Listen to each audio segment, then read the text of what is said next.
What's up, y'all? It's Shuffle, and today we're going to do a team building guide for Darkest Dungeon. I made one of these about 2 years ago, and honestly, I think that video kind of sucked. It got some good views, and I guess that matters, but the pacing of the video was pretty bad, and it doesn't focus too much on team building. It's more of a battle explanation, and it has spoilers. So I would like a second shot, a mulligan, if you will, at a team building video, and that's what this is going to be. It's just going to focus on the team and how I think through building teams, and maybe that will help you and your team building exploits, because in this game, preparation and team building are the two things you need to do and focus on the hardest in order to succeed. So for our example, we're going to use the Cove, and if you're considering all the regions and stuff, I'm going to make a region guide series soon. I'm still scripting them, so I'm not quite sure what I want in them. But for this, before we get started, actually, we got to plug the stuff. So if you like the video, give it a thumbs up. If you have some thoughts, drop them down below. And if you want to check out all the cool stuff in the description box, like Discord, Twitter, Twitch, and Patreon, specifically Twitch, where I stream 4 days a week, sometimes 3. Like this week, it was only 3, or it's about to be 3 because I'm going to stream tomorrow. But that's neither here nor there. I digress. So for team building, because we're not going to do a sim battle or anything like that, I want this video to be about like 15 minutes at the most. For team building, there are a few steps. So the first step that I go for is I identify what my goal is. So for the goal, it could be something simple. It could just be like, I want this trinket. You know, there's a tough ring. I don't like tough rings specifically, but there are other trinkets like musket ball. If I wanted this and this was here, then I could, I could go for that. So, but we're gonna use the Cove here. So let's pretend this is musket ball. Actually, it doesn't really matter. So let's say I wanted this trinket. That's a reason to go in there. Another reason, since this is a long cove, there are a curio called coral, and the coral, if you use medicinal herbs on them, they cure negative quirks. So for instance, like my shield breaker has sickly. If I take her in there, I'd probably want to get rid of sickly, because sickly is not the most fun thing to have. So that's a consideration. You know, you have to get lucky and get a couple coral, but those are the things you think about, right? If you're taking antiquarian, the goal could be money. So you have to decide if the mission is worth going into for money. You can take antiquarian to long missions. She's not that detrimental. People say she is, but honestly, the other side of that argument is that since she can stack gold higher, she gets better in long missions, because when you have to keep more supplies on you, she can get more gold that you would otherwise not be able to. So those are considerations, and like even pushing up the boss week or the boss count, that kind of stuff, all that stuff matters. So I do have notes, because I'm starting to lose track of myself here, so yeah. Identifying the goal is the key part. So what do you want to get out of the mission besides just beating it? Is it the trinket? Is it the loot? Is it the curio involved? Those are things to consider. Leveling characters, that's another thing to consider. That's something important too. With this mission, so we're going to pick this Cove mission. So once we... Can you stop talking, please? Because you're like blocking my thing with your speech bubble.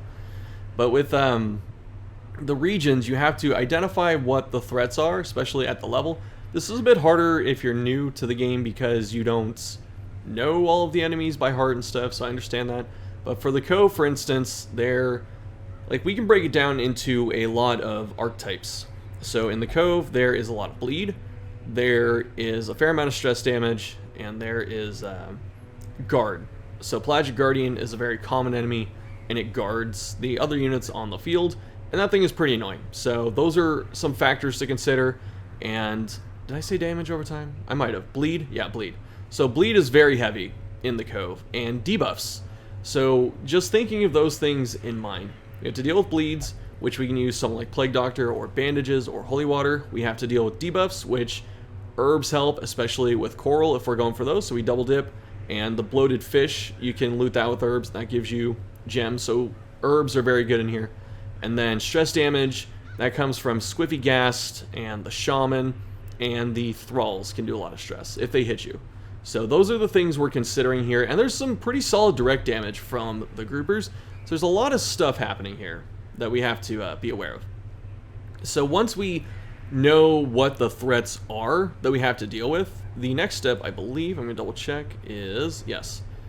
So the next step that I do is I determine how I want to kill the monsters. Who is my damage dealer? It's much easier to take a card game type of approach where you start with your win condition and then like build outwards.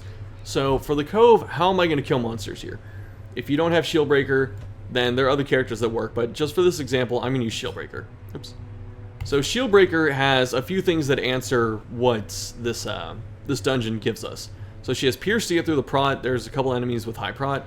She has Puncture to break guard, which is great. And then she has Blight damage, which does very well in here. And then if there's huge damage spikes and she's in danger, she can use Serpent's Way. So we can use other skills here too, but I feel like these 4 are pretty good. So that's the thought process there. And we have Reach too. So when you're picking your damage dealer, or damage dealers, you might bring 2, for instance. If you're picking them, you have to consider who has Reach, who has damage over time, and then who has direct damage. And then there's some other stuff you can consider too that's not like damage centric, like stuns and support units. So once we identify damage and how we're going to kill monsters, sometimes it takes 2 units, sometimes you can just use Shield Breaker with the heavy control team, which is what we're going to be aiming towards here. Then things start to fall into place. So we know that we want to bring Shield Breaker specifically. So the next thing is to decide who supports Shield Breaker. Occultist, for this example, is a pretty good choice. He has a stun to help stun the frontliners. If Shield Breaker can't puncture something, then Occultist can stun the Pelagic Guardian instead to drop the guard as well. So that's 2 answers to guard. That is also something really good against the damage over time monsters like Uka Crab, so we can stun those instead of taking 10 damage a turn from Arterial Pinch. So there's some interesting stuff there. Then we have Weakening Curse, you know, if we need to, but most importantly we have the heal. So this kind of goes into our support role here. So we have someone that can stun, someone that can heal, and someone that has some utility between the other moves, and then like damage if they need it. So really good stuff going on here. So we're going to pick Occultist. Some of you may already know what team we're going towards. Next, we can take a look at Jester. So Jester in the Cove is pretty solid. He doesn't get his bleed damage to be too impactful because the higher resistances, but he does a lot of other stuff that's pretty helpful. So we don't have to run the bleed.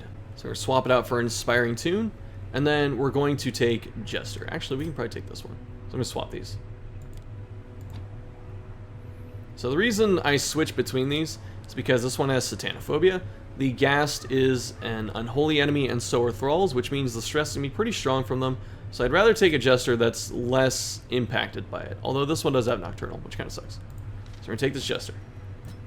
And for those of you wondering, we'll do a video on name colors at some point. And then finally, who else helps in this team? We're going to take Plague Doctor. And the reason we're going to pick Plague Doctor, even though this one has Ascetic, so this one's probably better. So we're going to take her. And I guess it doesn't matter. We can take the Ascetic one. So we're going to take Plague Doctor too. So now we have a strategy. We have stuns to lock down the enemies up front. We have stuns to lock down the enemies in the back. This gives Shieldbreaker more time to do damage and let damage over time from Plague Doctor and Shieldbreaker ramp up. So there's some synergy there too. So this whole team has some pretty good synergy. We saw this in the article in that video that I covered. I've used this team quite a lot, and that article did not do a good job of explaining it. But so we have a damage dealer, we have some support for that damage dealer, and then we have a healer. You know, Cultist's not a great primary healer, but he does have it. And then we have a couple different ways to do damage. That's the other thing I was trying to get at, is we have Shieldbreaker for direct damage between Pierce and Adders is pretty good direct damage, but also has damage over time. We have Puncture for utility.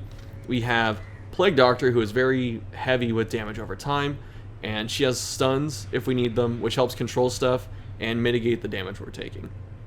Usually it is a good idea to add a couple stuns, at least one, to your teams. The reason is you don't want to get hit in the face 4 times on round 1. That is the primary reason you want to have stuns on your team, because getting hit consecutively, letting the enemies get multiple turns back to back is usually pretty dangerous, because sometimes even if you surprise them and you don't kill or stun anything, they get 4 turns back to back, and then the fast units may go first next turn and hit you once or twice more. So you're giving the enemy between like 4 to 6 turns against you. That's how people die. So that's why I recommend stuns for any team. They help. They win everywhere. Like, stuns can go into any zone, and they're good. So we've talked about Shieldbreaker a lot. We've talked about Occultist quite a bit here, and we've talked about Plague Doctor a fair amount. So Plague Doctor does a few things for us. She stuns enemies, like we said. She has damage over time, which Blight works very well in the Cove, and it gets through all the prot. It doesn't matter. It helps you stall. And then we have Battlefield Medicine. Plague Doctor is very fast as a character, so if we see, I think she's the fastest. She's tied for the fastest at 11 because of Luminous. So she has a very good chance of going before other people and hitting them with Battlefield Medicine. So if you get hit with Octocestus, the jellyfish thing that bleeds you, and Arterial Pinch, if you get hit with any of those, you have Battlefield Medicine to cure that bleed, which is pretty helpful. So after we've picked these people, actually we have to talk about Jester. So Jester. Jester is pretty interesting for a team like this because we only have one like somewhat strong heavy hitter. So you're kind of thinking like, why do I need Battle Ballad? But you get the speed from Ballad, which helps tremendously. You get the accuracy, which helps a lot, especially for a cultist, because he has low accuracy with Hands from the Abyss, low accuracy with Sacrificial Stab. So this fixes it for the most part. And then like I was saying before, we have to deal with some stress from enemies, so Squiffy Ghast and the Thralls and the random ghouls that we may see because they're general enemies. We have Inspiring Tune to stress heal with that if we need to. And then finally for Jester, we have Dirk Stab and Finale because Occultist can handle getting moved back.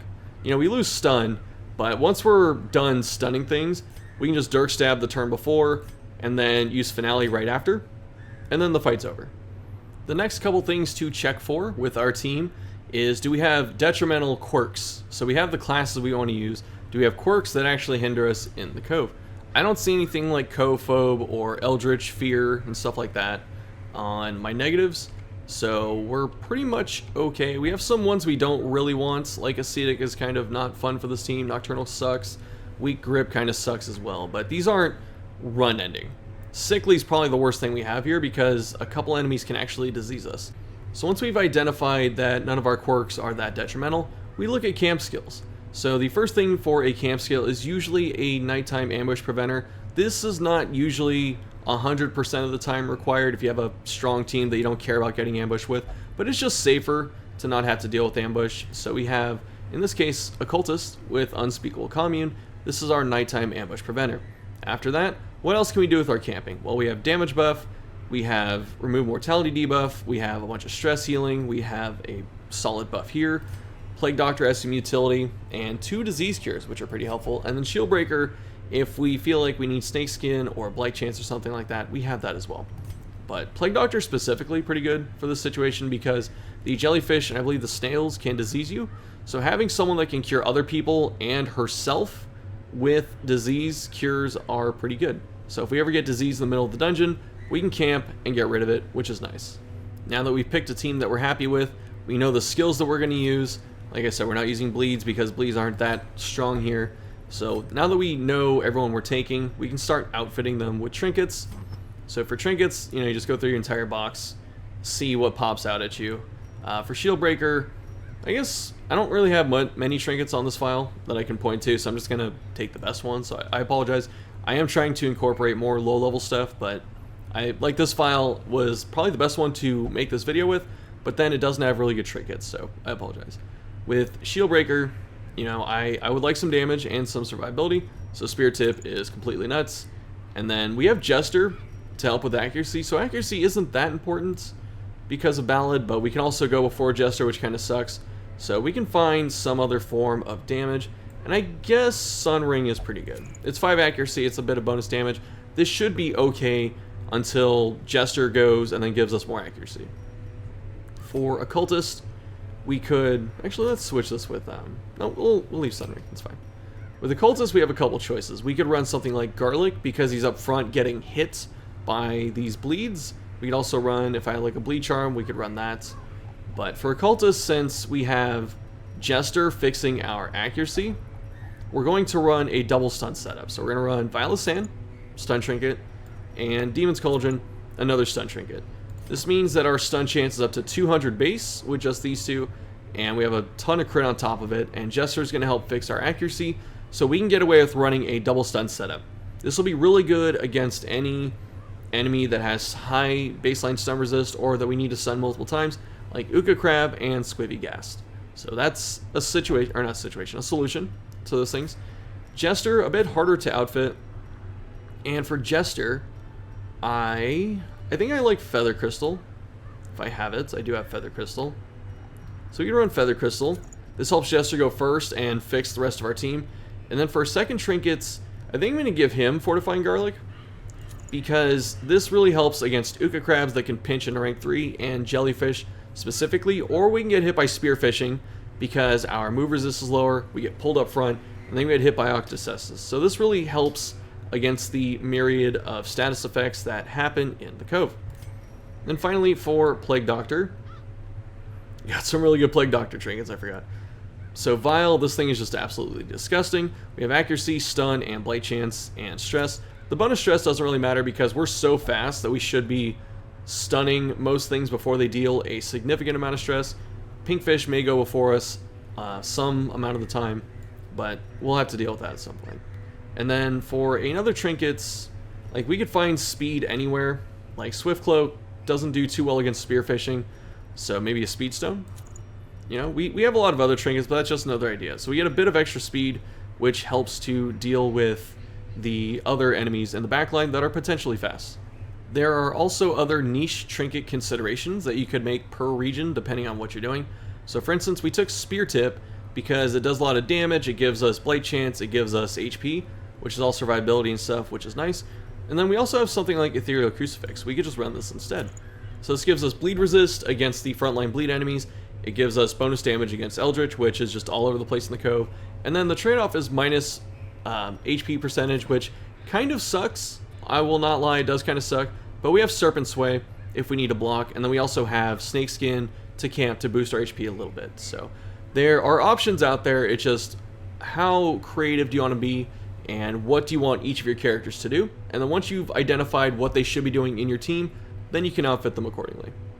Alright, y'all, that's going to do it for this one. Thanks for watching. I hope this was insightful into how to build teams in Darkest Dungeon. This is the thought process I go through, so if this makes sense to you, I hope it'll help you in building teams going forward. And it's nice to remake a guide to make it a bit shorter and hopefully easier to digest. So if you enjoyed the video, like I said, give it a thumbs up, leave your comments down below, check out the box for all the cool stuff, and I will see you next time, because I don't remember offhand what videos I'm working on besides a stun discussion video. So like I said, that's it for this one. Thanks for watching. I'll see you next time.